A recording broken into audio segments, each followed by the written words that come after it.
이사야 37장 14절부터 20절까지. 자, 제가 읽겠습니다. 눈으로 잘 읽으시기 바랍니다. 히스기야 왕이 그 신하들의 손에서 글을 받아보고 여호와의 성전에 올라가서 그 글을 여호와 앞에 펴놓고 여호와께 기도하여 이르되, 천사들 사이에 계신 이스라엘 하나님 만군의 여호와여, 주는 천하만국의 유일하신 하나님이시라. 주께서 천지를 만드셨나이다. 여호와여, 귀를 기울여 들으시옵소서. 여호와여, 눈을 뜨고 보시옵소서. 사네립이 랍사게 장군을 보내어 살아계신 하나님을 회방한 모든 말들을 들으시옵소서. 여호와여, 아수르 왕들이 과연 열국과 그들의 땅을 황폐하게 하였고 그들의 신들을 불에 던졌사오나 그들은 신이 아니라 사람의 손으로 만든 우상일 뿐이요 나무와 돌이라. 그러므로 멸망을 당하였나이다. 우리 하나님 여호와여, 이제 우리를 그 손에서 구원하사 천하 만국이 주만이 여호와이신 줄을 알게 하옵소서 하니라. 20절 다 같이. 우리 하나님 여호와여, 이제 우리를 그 손에서 구원하사 천하 만국이 주만이 여호와이신 줄을 알게 하옵소서 하니라. 오늘 본문의 내용은 정확하게는 이사야 36장부터 39장에 있는 내용을 배경으로 하고 있습니다. 남유다 왕국의 13번째 왕인 히스기야 왕이 왕위에 올라간 지 14년 되었을 때, 당시 팔레스타인 지역을 거의 석권하고 있던 아수르가 군사 20만 명을 이끌고 예루살렘을 포위했습니다. 이미 예루살렘 주변에 있던 다른 나라들을 다 집어삼키고 그 여세를 몰아서 예루살렘 입구까지 밀고 들어왔습니다. 이 아수르 나라의 왕이 산헤립인데, 이 산헤립이 유다를 쳐들어왔다는 것은 유다 입장에서는 살아남기 어려운 절체절명의 위기고 엄청난 재앙이었습니다. 왜? 주변 나라를 다 집어삼킨 아수르가 20만 명의 대군을 이끌고 턱 밑까지 쳐들어온 거예요. 그리고 역사를 보면 이 산헤립은 자기 아버지를 죽이고 왕이 된 사람인 거예요. 그만큼 잔인하고 악독한 왕입니다. 인정사정 볼 줄 모르는 정말 포악한 왕입니다. 이 산헤립이 성경을 보면 팔레스타인 지역을 모두 3번에 걸쳐서 쳐들어옵니다. 첫 번째는 시돈을 공격해서 시돈 왕을 쫓아냅니다. 두 번째는 유다를 쳐들어와 가지고 히스기야 왕의 항복을 받고 금 30, 은 300달란트를 이미 받아서 챙겨갔습니다. 열왕기하 18장에 나오는 내용입니다. 그리고 좀 세월이 지나서 두 번째 또 유다를 공격한 겁니다. 그 내용이 이사야 36장에 나와 있습니다. 20만 명의 아수르 대군이, 그것도 주변에 있는 모든 나라들을 집어삼킨 아수르가 이렇게 20만 명의 군사를 이끌고 예루살렘을 포위했다는 말은 한마디로 말하면 유다는 끝났다는 이야기인 거예요. 유다의 운명은 풍전등화와 같은 상황을 맞게 된 겁니다. 그런데 성경을 보면 이 산헤립은 자기가 직접 유다를 공격하지 않았습니다. 자기 신하 가운데 랍사게라는 장군에게 군사를 지워서 대신 유다를 공격하게 했습니다. 이것은 아수르 왕 산헤립이 직접 군사를 이끌고 쳐들어오지 않은 것은 당시 이 아수르와 옆에 있는 애굽이 라이벌 관계, 경쟁 관계인 거예요. 그런데 유다가 이 애굽과 동맹 관계를 맺고 있었기 때문에 자칫 잘못 유다를 공격하다가 애굽의 협공, 역공을 받을 것을 두려워해가지고 자기는 남아있고 자기 신하 랍사게에게 군대를 주어서 네가 유다를 점령하라고 한 겁니다. 이 랍사게가 예루살렘 입구에 와가지고 공격도 하기 전에 히스기야의 신하 3명을 불러내서 엄청난 공갈 협박을 퍼붓습니다. 시작. 내가 이제 올라와서 이 땅을 멸하는 것이 하나님의 뜻이 없었겠느냐? 여호와께서 내게 이르시기를 올라가 그 땅을 쳐서 멸하라 하셨느니라. 공격도 하기 전에 심리적으로 길을 못 서게 만들어 버립니다. 또 항복하면 잘 대해주겠다고 꼬드기면서 싸울 의지를 빼앗아 버립니다. 아수르 군대 앞에서는 너희가 절대로 살아남지 못한다. 하나님도 히스기야 왕도 절대로 아수르 군대 앞에서 너희를 지켜주지 못할 것이다. 이 말을 한번 보세요. 얼마나 기고만장한지 모릅니다. 자기들이 지금 군사를 이끌고 유다를 치는 것이 하나님의 뜻이라는 거예요. 하나님이 유다를 치라고 했기 때문에 자기들이 지금 유다를 공격한다는 겁니다. 그러므로 너희가 아수르의 멸망을 당하는 것이야말로 하나님의 뜻이다라는 말인 거예요. 이 적장 랍사게가 하나님을 알기나 하는 사람이고 하나님을 믿기나 하는 사람입니까? 하나님의 뜻을 말할 자격이 하나도 없는 사람입니다. 그러면서도 하나님의 뜻은 아수르 군대가 너희들을 점령하는 것이다. 지 마음대로 하나님을 들먹이고 하나님의 뜻을 말하면서 공갈을 치고 협박을 하는 겁니다. 자, 이런 말을 세 신하들이 듣는 앞에서만 말하는 것이 아니고 유다 백성들이 다 보고 듣는 데서 말을 하는 거예요. 얼마나 무섭고 겁이 났겠어요. 그래서 이 신하들이 유다 방언으로 말하지 말고 우리 백성들은 모르는 아람 방언으로 말해 주세요. 시작. 이에 엘리야김과 셈나와 요아가 랍사게에게 이르되 우리가 아람 방언을 아오니 청컨대 그 방언으로 당신의 종들에게 말씀하고 성유의 백성이 듣는 데서 유다 백성으로 말하지 마소서. 유다 방언으로 욕을 하고 협박을 하기 때문에 백성들이 그 말을 들으니까는 성유에 있는 백성들이 듣고 얼마나 겁이 났겠어요. 그래서 제발 유다 방언으로 말하지 말고 백성들은 모르는 유다 방언으로 말해 주세요. 원하는 대로 다 해줄 테니까는, 시키는 대로 다 해줄 거니까는 백성들이 알아듣지 못하는 말로만 말해 주세요. 이런 말은 우리만 들어야지 백성들까지 듣게 하면 안 되겠습니다. 아주 조폭에게 쩔쩔매는 모습 같습니다. 자, 적장인 랍사게가 이 부탁을 들어주겠습니까? 시작. 랍사게가 가로되 내 주께서 이 일을 네 주와 네게만 말하라고 나를 보내신 것이냐?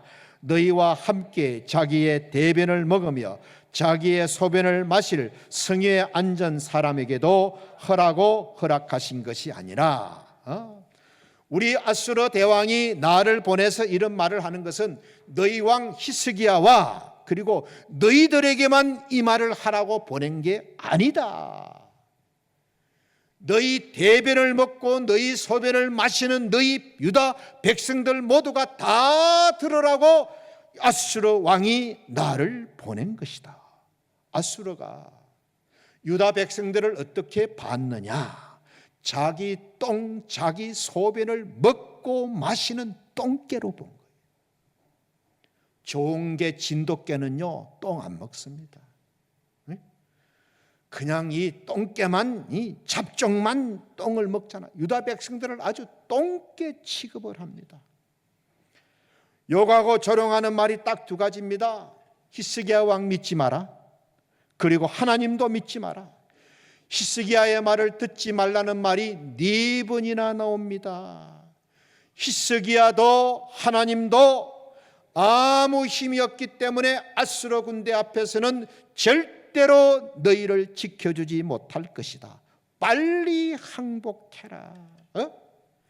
미련하게 더 이상 희망을 갖지 말고 빨리 망하는 것이 사는 것이다. 칼에 목이 날아가기 전에 빨리 현실적인 판단을 하라는 거예요. 이런 모욕과 이런 조롱을 받으면서도 꼼짝 못하고 그 말을 들을 수밖에 없었던 거예요. 자, 우리가 여기서 한 가지 짚고 넘어가야 됩니다.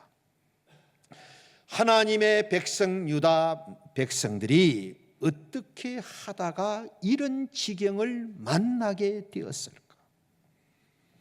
그 많은 나라들 가운데 하나님이 선택한 선민이고 하나님의 은혜와 구원과 사랑을 그렇게 입은 유다 백성들이 어떻게 하다가 이런 처지에 떨어지게 되었느냐는 질문입니다. 유다 백성들처럼 하나님의 은혜도 많이 받고 하나님의 능력도 많이 입은 이런 백성들이 도대체 어떻게 했기 때문에 이런 상황을 맞이하게 되었을까? 한마디로 말씀드리면 하나님이 자기들을 사랑해 주는 것은 당연하게 여기고 하나님께서 자기들에게 이런 것은 고치고 이런 것은 바르게 되어야 된다고 하는 말은 듣지 않았기 때문에 하나님이 사랑해 주시는 것은 좋고 하나님이 주시는 은혜는 잘 받아 누렸는데 자기들이 잘못할 때 너희들이 돌이켜야 된다. 하나님 앞으로 돌아와야 된다. 우상을 섬기면 안 된다. 애굽을 믿고 의지하고 따라가면 안 된다. 하나님의 말씀을 붙들고 하나님을 믿고 살아야 된다. 이런 말은 듣기가 싫어한 거예요. 그래서 지금까지 유다 백성들은 하나님의 은혜나 사랑에 길들어져 있었어요. 하나님의 사랑과 은혜는 당연하게 여기는 거예요. 그러면서도 우리가 어떻게 살든 말든 하나님은 우리를 사랑해 주시고 우리에게 은혜나 베풀어 주세요. 그리고 우리 보고 이래라 저래라 이것 고쳐라 저것 고쳐라 우상 숭배하지 말라 하나님만 믿어라 애굽을 의지하지 말라 이따위 소리는 하지 마세요. 하나님은 우리를 사랑할 책임만 있고 우리는 그 사랑을 받아 누릴 자격만 있고 아주 기고만장해진 거예요. 그러면서 하나님의 간섭은 싫어하고 하나님이 요구하시면 듣지를 않고 하나님이 유다를 사랑해 주면 사랑해 줄수록 겸손하고 하나님의 은혜를 입으면 입은 사람답게 그 은혜에 보답하며 더 순종하며 살아야 되는데 성경을 보면요 절대로 애굽을 의지하지 말라고 하나님이 종들을 보내서 얼마나 거듭 여러 번 말씀해 주는지 모릅니다. 하나님보다 우상을 의지하면 안 된다고 하나님이 그렇게 종들을 보내서 당부하는데도 아예 들으려고 하지 않습니다. 듣기를 싫어한 거예요. 하나님이 기다리다가 참다가 마침내 무지막지한 아수르 군대를 보내서 엄청난 욕을 먹게 만들고 계시는 거예요. 유다 백성들은 하나님의 칭찬에 길들어져 있었어요. 당연하다고 생각한 거예요. 이런 것이 습관이 되어버린 거예요. 몇 년 전에 우리 선교부장 장로님하고 어떤 선교지에 갔는데 거기 선교사님들이 한 6, 7가정 정도 돼요. 그중에 연세가 제일 많으신 선교사님 4분이 보니까는 뭐 부모님 역할을 하는 것 같고 제일 맏형 역할을 해주는 것 같아요. 선교사님들에게 뭐 맛있는 거 있으면 오시라 해서 같이 나누어 드시고 또 갈 때는 바리바리 챙겨주시고 어려운 문제가 있으면 들어주고 기도해주고 같이 의논도 해주고, 차가 없는 분에게는 또 자기 차로 운전해서 발휘되어주고, 손님 오면 직접 운전해가지고 그 선교사님을 도와주고. 그런데 내가 아주 충격적인 말을 들었어요. 6년을 그렇게 섬겨주었는데도 선교사님 집에 와가지고 자기가 마신 커피잔 한 번 주방에 갖다 주지 않았다는 거예요. 6년을 불러서 그렇게 대접하고 섬겨주었는데도 이번에는 제가 한번 대접할게요, 그 말을 안 한다는 말을 들었어요. 늘 자기만 대접받아야 되는 줄 아는 거예요. 칭찬받고 대접받는 것이 습관이 된 거예요. 지난주 선교지에 가가지고 보육원의 아이들에게 하나님의 말씀을 전했어요. 내가 언제 이 아이들을 다시 또 볼 수 있을까? 예수님이 누구신지, 어떻게 하면 예수님을 영접할 수 있는지, 예수님을 만나면 내 인생에 어떤 변화가 있고 하나님의 어떤 인도가 있는지, 정말 내가 간절한 마음으로 말씀을 전하는데 아이들의 얼굴이 별로 안 좋아. 그냥 저녁 굶은 시어머니 얼굴을 하고 있는 거예요. 그래서 내가 설 물어봤어. 아이들이 요즘 공사를 하고 있더라고요. 집을 짓는데, 여러분 집을 지으면 온 집이 흙먼지입니다. 보니까는 창문이고 바닥이고 계단이고 마스크를 안 쓰면 갈 수가 없을 만큼. 자연히 그 보육원에 있는 아이들 보고 좀 청소를 좀 평소 때보다 많이 시키지 않겠어요? 그리고 그 보육원 아이들이 누굽니까? 부모가 있어도 부모 역할을 못해서 선교사님 밑에 와가지고 먹여주고 재해주고 공부시켜주고 학교 보내주고. 그런데도 지금 공사하기 때문에 먼지 좀 많이 난다고 청소 좀 자주 시켰다고 입이 튀어나와가지고, 그리고 외부의 손님이 와서 하나님의 말씀을 전하는데도 입이 튀어나오면 되겠어요? 그런데 이제 선교사님이 마칠 때 돼가지고 오늘 자카르타에서 오신 목사님이 여러분에게 엄청난 피자 파티를 준비해 주셨습니다. 그때 얼굴이 열리는 거야. 내가 너무 실망했어요. 자칫 잘못하면 아이들에게 이런 것을 당연하게 가르치고 마땅하다고 가르치면 보육원의 학생이 되어가지고 보육원으로부터 그런 사랑과 은혜를 입는데 감사가 없고 청소 좀 자주 시켰다고 입이 튀어나오고 피자 나오면 웃고.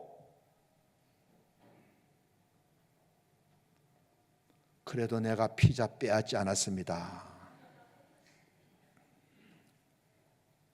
이 유다 백성들이 이 은혜와 하나님의 사랑을 그냥 자기들이 받아 누리는 게 당연한 줄 아는 거예요. 여러분이 조심해야 돼요. 하나님이 우리 뻔반뚜가 아닙니다. 하나님이 내 생명의 주인 되십니다. 내 인생의 목자가 되시고 나의 생사화복을 주장하시고,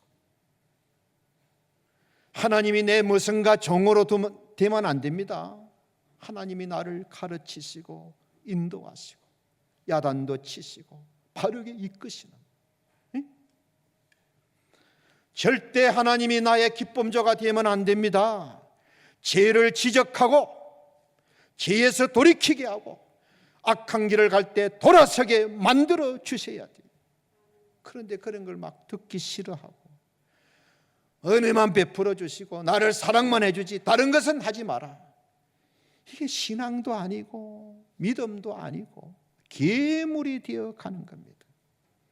자, 이렇게 욕을 먹고 조롱받는 상황에서 히스기야가 어떻게 했는지 우리가 그 세 가지를 꼭 배웠으면 좋겠어요. 자, 첫째는 1절 시작. 히스기야가 듣고 그 옷을 찢고 굵은 벨을 입고 여호와의 전으로 갔다. 적장으로부터 신하들이 그 편지를 받아와서 빨리 항복해라, 하나님 믿지 마라, 히스기야의 말도 듣지 말아라, 아수르 왕의 대군에서 어느 민족도 살아남은 적이 없다. 히스기야가 그 말을 듣고 옷을 찢고 사람이 죽었을 때 입는 상복을 입고 하나님의 성전으로 간 거예요. 욕먹고 조롱받는 절체절명의 위기 앞에서 히스기야가 제일 먼저 한 것이 뭐냐? 나라 젊은 사람들을 모아가지고 군사력을 도모한 게 아닙니다. 적당히 타협하려고 하지 않았어요. 애굽에게 군사적 원조를 요청하지 않았습니다. 밀사를 보내서 외교적으로 문제를 해결하려고 하지 않았어요. 왕이 성전으로 올라간 거예요. 그리고 왕복을 찢고 상복을 입고 성전으로 올라간 거예요. 지금은 내가 왕복 입고 있을 상황이 아니라는 거예요. 지금은 나는 죽은 몸이고 나라가 망한 때와 망한 거나 다름이 없다는 겁니다. 그 옷을 찢고 상복을 입고 하나님의 성전으로 올라갑니다. 왜 올라갔을까요? 하나님을 만나기 위해서. 길은 하나님께 있고 답은 하나님께 있기 때문에 아무리 상황이 절체절명이라도 인간의 생사복은 하나님 손에 있다는 걸 알았기 때문에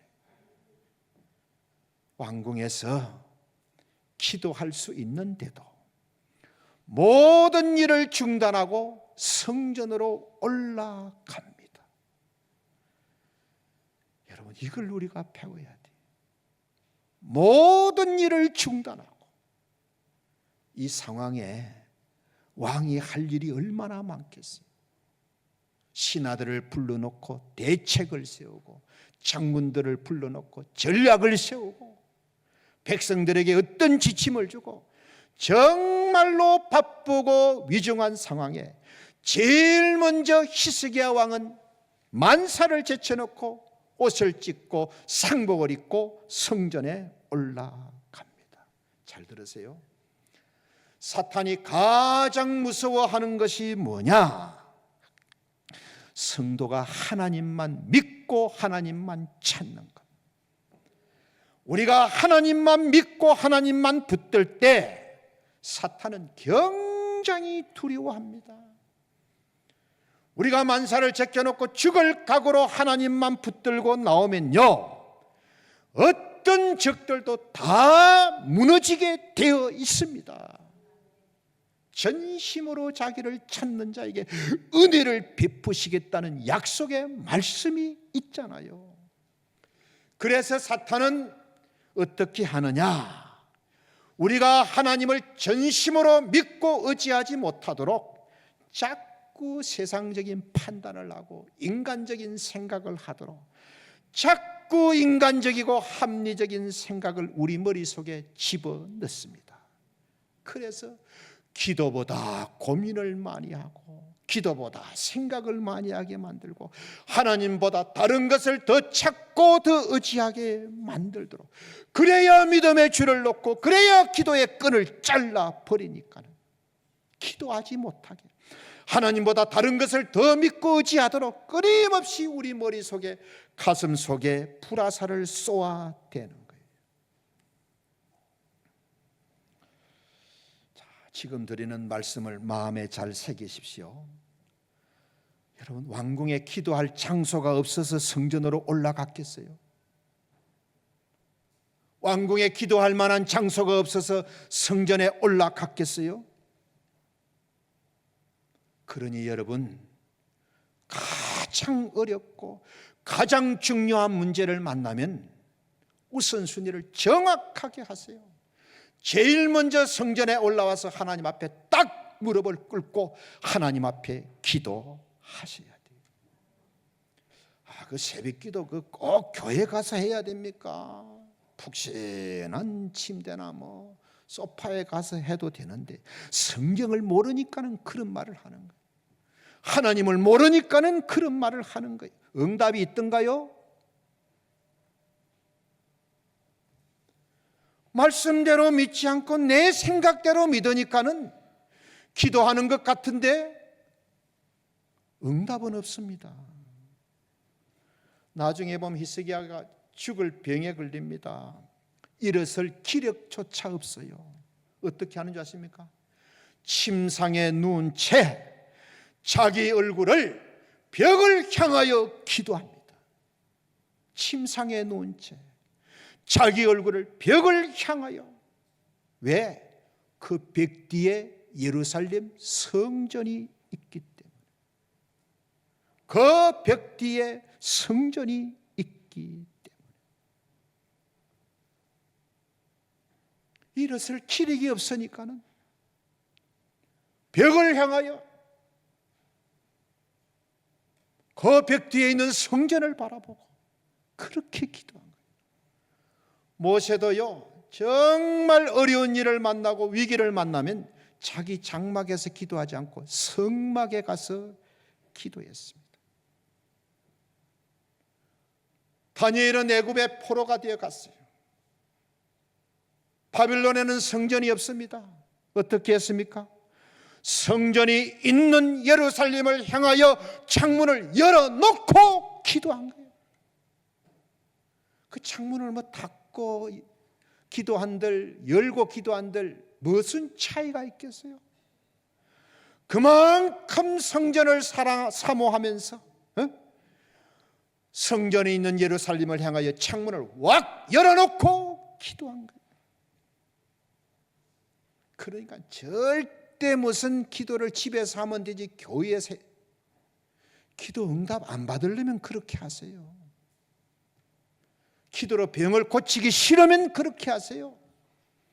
진짜 기도 위에 응답 필요한 걸 응답 받기 싫으면 그렇게 하세요.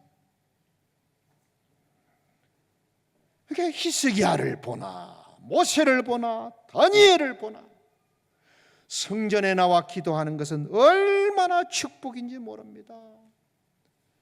하나님 앞에 나와서 하나님 찾고 하나님께 기도하면서 응답받으라고 성전 주신 것 아니에요. 하나님이 성전에 대해서 뭐라 그랬어요? 내가 이 성전에 사는 기도에 눈을 들고 귀를 기울일 것이다. 내 눈과 마음이 항상 여기 성전에 있으리다. 여러분, 성전에 나와서 기도하는 것은 효과가 다르고 응답이 다른 거예요. 또 한 가지 우리가 주목할 사실은 히스기야가 자기가 직접 성전에 올라갔다는 거예요. 성전에 올라가서 직접 자기 목소리로 기도했다는 거예요. 나라가 위기가 닥쳤는데 적군이 20만 명이 와가지고 성을 에워쌌는데 할 일이 얼마나 많겠어요. 신하들에게, 장군들에게, 백성들에게 얼마나 부탁하고 의논할 일이 많았겠어요. 그런데 히스기야는 누구를 대신 보내서 기도하라고 안 했어요. 자기가 직접 성전에 올라가서 자기 목소리로 기도한 거예요. 기도는요, 내 목소리로 직접 기도할 때가 가장 좋습니다. 기도는 하나님을 대면해서 하나님께 드리는 말씀인데 다른 사람에게 부탁만 해놓으면 되겠어요? 사람도요, 진짜 중요한 문제는 전화로 안 합니다. 진짜 중요한 문제는 내가 찾아가서 직접 말씀드리잖아요. 히스기야는 내가 바쁘니까는 선지자를 보내서 하나님 앞에 좀 기도하세요. 그리고 뭐 제사장들을 보내서 좀 기도하세요. 이렇게 안 하셨어요. 여러분, 이런 좋은 모습들을 우리가 꼭 좀 본받았으면 좋겠어요. 기도는 형식적으로 하고 인간적인 방법, 수단을 강구하지 마세요. 절대 기도를 구색 맞추기식으로 하지 마세요. 히스기야 보세요. 그렇게 바쁜데 그렇게 중요한 상황에 다른 일을 다 뒤로 미루어 버립니다. 우선순위를 냉정히 합니다. 제일 먼저 하나님의 집으로 올라가서 딱 무릎 꿇고 자기 목소리로 기도하잖아요.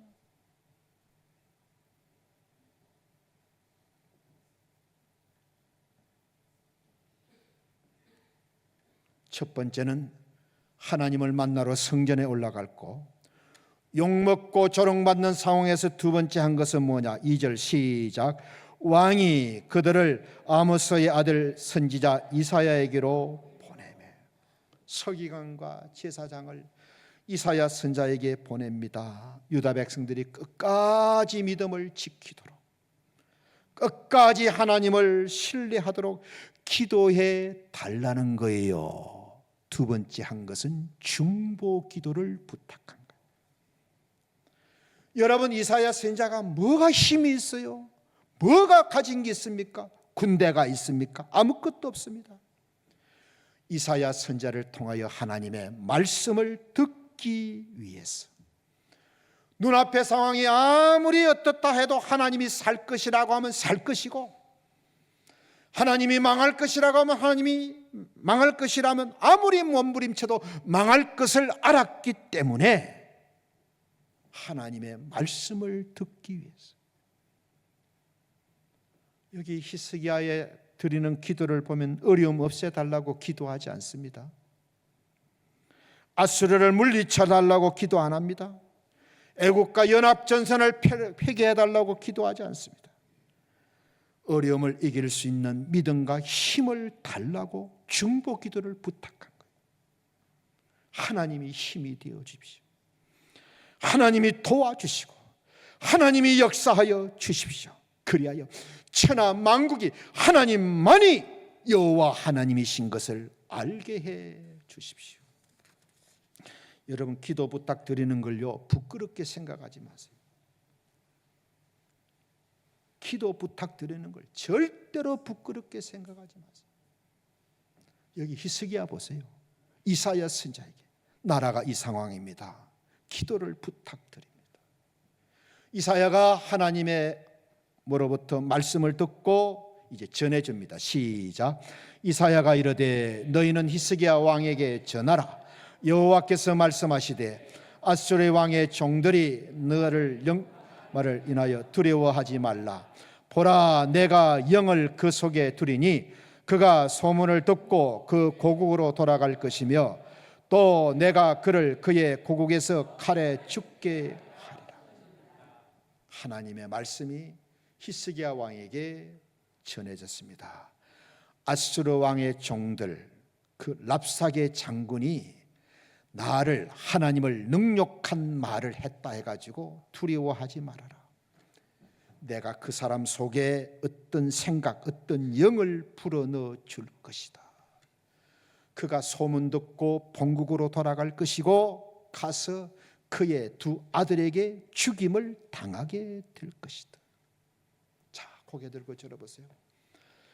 이 절박한 상황에서 히스기야의 가장 큰 복이 뭡니까? 하나님의 말씀을 들을 수 있었다는 것. 기도했을 때에 하나님이 들어주시는 관계에 있었다는 것. 기도했을 때 하나님이 말씀을 주시는 관계에 있었다는 것. 기도했을 때 하나님께서 길을 내시고 답을 내주신 이런 관계에 있었다는 것. 이게 가장 큰 축복입니다. 아수르 군대가 하나님을 능욕하는 말을 듣고 겁먹지 마라, 두려워하지 말라. 일고의 가치도 없는 말이다. 미친 소리, 개 짖는 소리로 여기라. 또 한 가지, 내가 그 사람에게 어떤 영, 어떤 생각을 그 사람 속에 주겠다. 어떤 생각이었느냐? 자기 나라가 자기를, 다른 나라가 자기를 친다는 생각이 갑자기 든 거예요. 그 내용이 9절 이하인데 제가 말씀을 드릴게요. 이 아수르가 애국과 동맹관계야. 아주 라이벌 관계. 그런데 애굽이 유다와 동맹을 맺은 관계입니다. 아수르 왕은 자기가 유다를 공격하면 뒤에서 애굽이 아수르를 칠까 두려웠어. 왜? 유다와 애굽은 동맹 관계니까. 그래서 공격을 미루고 있는데 마침내 애굽 군대가 움직인다는 생각이 머릿속에 든 거예요. 아수르 사네립은 예루살렘을 먼저 함락시키고 나서 깔끔하게 이 애국과 한번 전쟁을 벌일 생각이었는데, 이 예루살렘이 히스기야를 중심으로 똘똘 뭉쳐 있어 가지고 이것도 그렇게 쉬운 것은 아니야. 그런 상황에 애굽 왕 구스가 움직인다는 생각이 그 사람 마음속에 든 거야. 야, 이거 이스라엘 치기 전에 우리가 애굽에게 잘못하면 먹힘을 당하겠구나. 그래서 이스라엘과 싸우기 전에, 유다와 싸우기 전에 애굽과 먼저 싸워야 되겠다. 그래서 뒤로 돌아 아수르 군대가 다 돌아가게 된 거예요. 유다 백성들은요, 활 하나 쏘지 않고 20만 대군이 하루 아침에 싹 다 물러갔습니다. 이게 하나님이 일하시는 방법, 이게 기도의 응답인 겁니다. 여러분, 아수르 군대가 얼마나 막강합니까? 그 숫자가 20만 명입니다. 그런데 하나님의 말씀 한마디에 쭉정이가 날아가듯이 순식간에 다 날아가 버린 거예요. 그리고 사네립은 자기 나라에 가서 죽임을 당하게 될 것이다, 말씀 그대로 돌아가서 신하도 아닌 자기 두 아들의 칼에 죽임을 당합니다. 하나님이 철저하게 심판해 버리십니다. 자, 고개 들고 저러보세요. 인생을 살면서 가장 보람되고 가장 아름다운 게 뭐냐?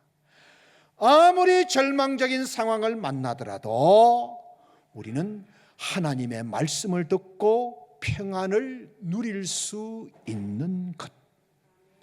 아무리 상황은 어렵고 아무리 힘들어도 우리는 하나님의 말씀을 듣고, 기도하면서 하나님의 말씀을 듣고 그 말씀으로 평안을 누리는 것. 어떤 문제, 어떤 어려움을 만나도 하나님의 말씀을 듣고 그 말씀대로 이루어지는 역사를 눈으로 보는 것. 어떤 위기와 어려움을 만나도 하나님께 기도하고 응답을 받음으로써 하나님이 내 문제에 개입해 주시고 역사해 주심으로 그 어려움이 전화위복의 기회가 되는 것. 그래서 우리는요, 정말로 아름다운 인생을 살 수가 있고 복된 인생을 살 수 있습니다. 이거는 믿지 않는 불신자들은 죽었다 깨어나도 이런 축복, 이런 은혜 못합니다. 하나님이 일하시는 방법. 자, 그러니 말씀이 아니면 아무리 그럴듯한 소리라도 믿지 마세요. 악한 사람들의 말에 절대로 주눅들지 마세요. 휘둘리지 마시고 마음 내어주지 마시고 딱 하나님만 붙들고 하나님의 말씀만 붙드세요. 하나님은 여기 보세요. 한 개인의 마음도 움직이지만 아수르 왕의 랍사게의 마음도 하나님이 생각을 넣어줘가지고, 야, 애굽 왕이 움직이는 것 같은데 갑자기 그 생각이 드는 거야. 이 예루살렘 치다가 우리는 애굽에게 먹힐 거다. 뒤로 돌아, 모두 돌아가자. 한 나라의 군대도 움직이잖아요. 이게 우리 하나님이 우리 기도에 응답하시면 역사하는 방법인 겁니다. 인생을 살다가 보면요, 내 존재가 흔들릴 때가 있어요. 내 삶의 뿌리가 흔들릴 때가 있습니다. 제일 먼저 성전으로 올라오셔야 됩니다. 딱 무릎을 꿇고 하나님 앞에 기도하면 하나님이 우리의 기도를 들으시고 역사해 주실 줄로 믿습니다. 첫째는 성전으로 올라갔고, 두 번째는 중보기도를 부탁했고, 세 번째 한 것이 뭐냐? 시작. 히스기야가 여호와의 전에 올라가서 그거를 여호와 앞에 펴놓고 여호와께 기도하여 이르되, 여호와여 귀를 기울여 들으시옵소서. 여호와여 눈을 뜨고 보시옵소서. 사내립이 하나님을 해방한 모든 말을 들으시옵소서. 우리 하나님 여호와여, 이제 우리를 그의 손에서 구원하사 천하 만국이 주만이 여호와신 줄을 알게 하옵소서. 자, 거기 동사에다가 동그라미를 딱 치든지 줄을 쳐 놓으세요. 귀를 기울여 들으시옵소서. 들으시옵소서. 그 뒤에 눈을 뜨고 보시옵소서. 보시옵소서. 하나님을 해방한 말을 들으시옵소서. 들으시옵소서.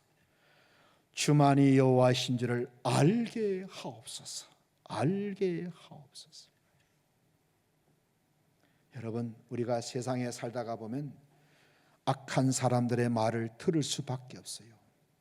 특히 믿음으로 살고 하나님을 경외하며 살아가면은 세상 사람으로부터, 세상으로부터 비난과 조롱과 욕을 먹을 수밖에 없습니다. 그 뚫린 입을 어떻게 하겠어요? 그런데 절대 그 말을 마음에 담아두지 마세요. 내가 어떻게 해결하려고 하지 마세요. 해결책은 여기 히스기야처럼 악한 사람들이 한 말을 전부 하나님께 돌려드리는 거예요. 하나님 들으시옵소서. 하나님 보시옵소서. 하나님 들으시옵소서. 알게 하여 주십시오. 그 악한 말을 내 마음에 담아두면 상처가 되고 병이 됩니다. 그런데 그 말을 다 하나님께 돌려드리세요. 하나님이 알게 하시고 하나님이 보게 하시고 하나님이 듣게 해 주시라는 거예요. 어떻게 해야 하나님이 알게 하시고 하나님이 듣게 하시고 하나님이 보게 하시느냐? 하나님, 그 사람이 한 말 하나님이 다 들으셨지요. 그 사람이 한 짓을 하나님 다 보셨지요. 그 사람이 어떤 생각과 어떤 말을 하고 있는지 다 알고 계시지요. 그런 말, 그런 행동은 다 하나님께 한 말이고 하나님께 한 행동입니다. 하나님을 해방한 것이고 하나님을 업신여긴 것이고 하나님을 조롱하고 대적한 것입니다. 하나님이 해결해 주시고 하나님이 구원해 주시고 하나님이 손을 좀 봐주시고 하나님이 손을 좀 펴셔서 그 하나님 조롱하던 사람이 하나님이 어떤 분이심을 똑똑히 좀 알게 만들어 주십시오. 하나님께 다 돌려드리시라는 말씀. 또 한 가지, 지금 히스기야는 이렇게 악한 말을 들었는데 사람을 향해서는 한마디도 입을 열지 않습니다. 자기가 왕이잖아요. 나라가 지금 이 꼴이 되었잖아요. 신하들을 불러서 너희들 뭐하는 놈들이냐, 장군들을 불러서 대체 뭐하는 놈들이냐, 어떻게 나라가 이 꼴이 되기까지 왔느냐, 야단치고 책망할 수 있는데 히스기야는요 하나님을 향해서만 입을 엽니다. 그것도 성전에 올라가서 하나님 앞에 무릎을 꿇고 딱 입을 엽니다. 그리고 선지자에게는 중보 기도만 부탁하고, 그리고 하나님 앞에 자기가 듣고 자기가 본 것을 다 하나님 앞에 돌려드리고, 하나님 아시옵소서, 하나님 보시옵소서, 하나님 알게 하여 주십시오. 원수 갚는 것을 하나님께 다 맡긴 거예요. 여러분 고개 들고 저를 보세요. 우리가 믿음 생활하다 보면 오해도 받을 수 있어요. 억울한 말도 들을 수가 있어요. 아무 예의도 없고 근본도 없는 그런 말을 들을 때가 있어요. 절대 따지지 마세요. 그리고 절대 설명하지 마세요. 딱 입은 하나님께만 여세요. 왜 우리가 응답을 못 받고 왜 우리가 하나님의 마음을 감동을 못 시키느냐? 입 때문에 참지를 못해요. 다시 말씀드립니다. 절대 설명하지 마세요. 절대 원망하지 말고 남 탓하지 말고. 말씀을 마칩니다. 인생의 무릎이 흔들릴 때, 삶의 뿌리가 흔들릴 때, 나라가 정말로 위기에 처했을 때, 히스기야는 하나님의 성전에 올라가서 하나님 앞에 무릎을 딱 꿇습니다. 그리고 하나님의 종에게 중보기도를 부탁합니다. 세 번째는 자기 목소리로 직접 하나님 보셨지요? 하나님 알고 계시지요? 하나님 들으셨지요? 낱낱이 고하고 낱낱이 토해냅니다. 그런 짓은 하나님께 한 짓입니다. 하나님의 몸된 교회의 한 짓입니다. 하나님이 손을 쓰시고 하나님이 간섭하시고 하나님께서 하나님이 어떤 분이신지를 그 사람이 알게 해 주십시오. 예수님도 그랬어요. 너희가 친히 원수 갚으려고 하지 말아라. 원수 갚는 것은 하나님께 맡기라.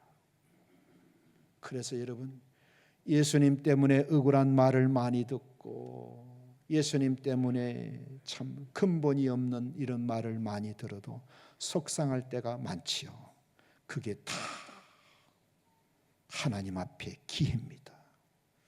내가 사람을 향하여 입을 열지 않고 하나님을 향해서만 입을 딱 열면 히스기야의 모습이 우리에게 있는 겁니다.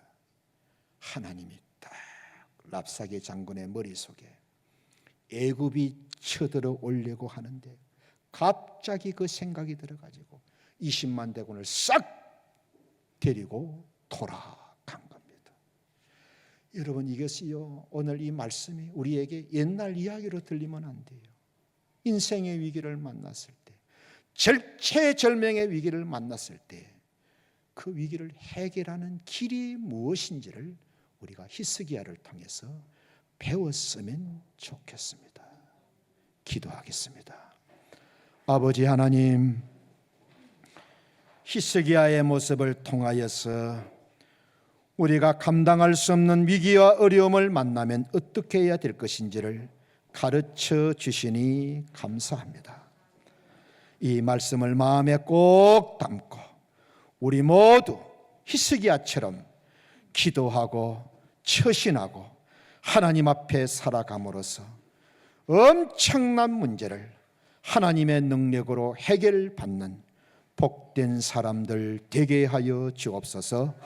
예수님의 이름으로 감사하며 기도드립니다. 아멘.